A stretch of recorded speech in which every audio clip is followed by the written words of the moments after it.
Les personnes qui viennent en formation sont différents publics. On a d'abord un grand public d'enseignants, les enseignants qui sont continuellement confrontés au savoir. Pour eux, on a la remédiation pédagogique. La remédiation pédagogique, c'est justement toute cette méthodologie, comment mieux apprendre pour pouvoir s'imprégner des savoirs scolaires. Donc les enseignants sont confrontés à ces élèves en difficulté et ceux qui sont motivés à pouvoir les aider, ils viennent chercher des outils et des réponses à ça. C'est un public. Le deuxième public, ce sont les professionnels qui sont en contact avec des enfants dits neuroatypiques, c'est-à-dire qui ont un développement un petit peu personnel, qui ont un potentiel d'apprentissage, mais qui ont besoin d'une intervention un peu plus spécifique. Ces professionnels de santé, ce sont soit des orthophonistes, soit des psychomotriciens, soit des psychologues. Toutes ces personnes qui sont interpellées par la volonté d'amener l'apprentissage. Donc c'est aussi un deuxième public. Le troisième public, c'est ceux qui accompagnent les personnes vieillissantes, donc comme je l'avais dit au préalable. C'est une méthode pour essayer d'emmener les enfants à développer leur potentiel.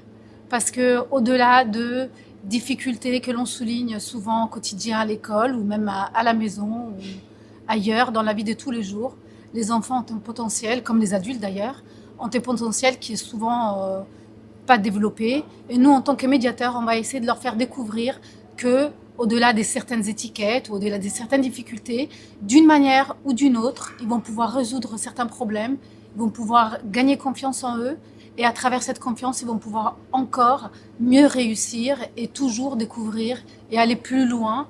Et finalement, pour moi, l'objectif final quand je travaille avec ces enfants, c'est le bien-être. Au-delà de l'école, moi, c'est de voir les enfants heureux et c'est de voir les enfants qui sont bien dans leur peau et qui ont confiance en eux.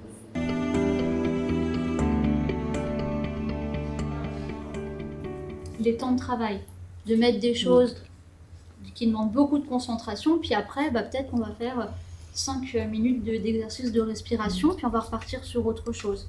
Mais bien fractionner, vous dire, on va peut-être pas faire français maths à la suite d'un coup, peut-être qu'on va alléger sur la deuxième partie. Ou alors en français, on fait des choses plus légères, puis après, le lendemain, on fait l'inverse, on fait des choses plus légères en maths et en français. Je pense notamment à cet enfant qui avait redoublé parce que du jour au lendemain, il avait dégringolé au niveau scolaire. Il était très moyen, plus que moyen, mais tout d'un coup, il avait baissé des niveaux, ils ont voulu le faire redoubler. Et il avait vraiment fini par ne plus croire en lui. On a repris à travers la médiation un petit peu tous les processus de la pensée, on a réorganisé les méthodes et les stratégies. Et puis cet enfant a retrouvé confiance en lui, les notes ont suivi, à la maison l'ambiance est détendue, à l'école les profs ont été très heureux et il n'y a rien de plus heureux pour moi. Ce sont les moments les plus forts.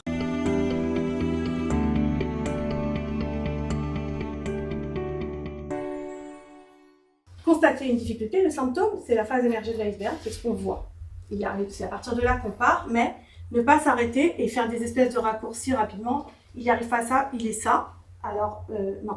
C'est le premier pas pour aller explorer l'iceberg dans sa totalité. Et si c'est émergé, c'est pas pour rien, c'est parce que ça va nous donner du pain sur la planche pour aller à découvrir. La deuxième critique sur la conception 10, c'est que c'est considérer le cerveau enfant comme sur la modélisation du cérébral adulte. Ça nous permet de rebondir aussi bien d'un point de vue professionnel que personnel, dans nos relationnels, et pour apprendre à avoir de l'empathie et accompagner au mieux les enfants au quotidien avec leurs particularités.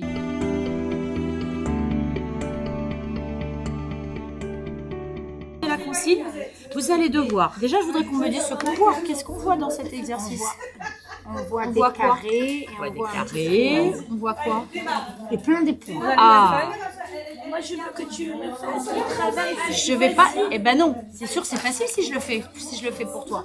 Mais le but, c'est que tu le fasses toi pour moi. C'est difficile, c'est trop tout ça, c'est trop. Regarde, on va se concentrer sur une case.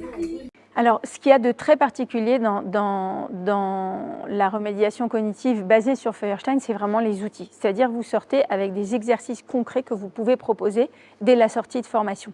Nous allons vous accompagner dans vos premières séances, c'est-à-dire que vous puissiez commencer votre pratique avec un accompagnement sous supervision. Et à partir de là, vous avez un programme avec 7, 14 ou 21 outils selon ce que vous faites comme module de formation.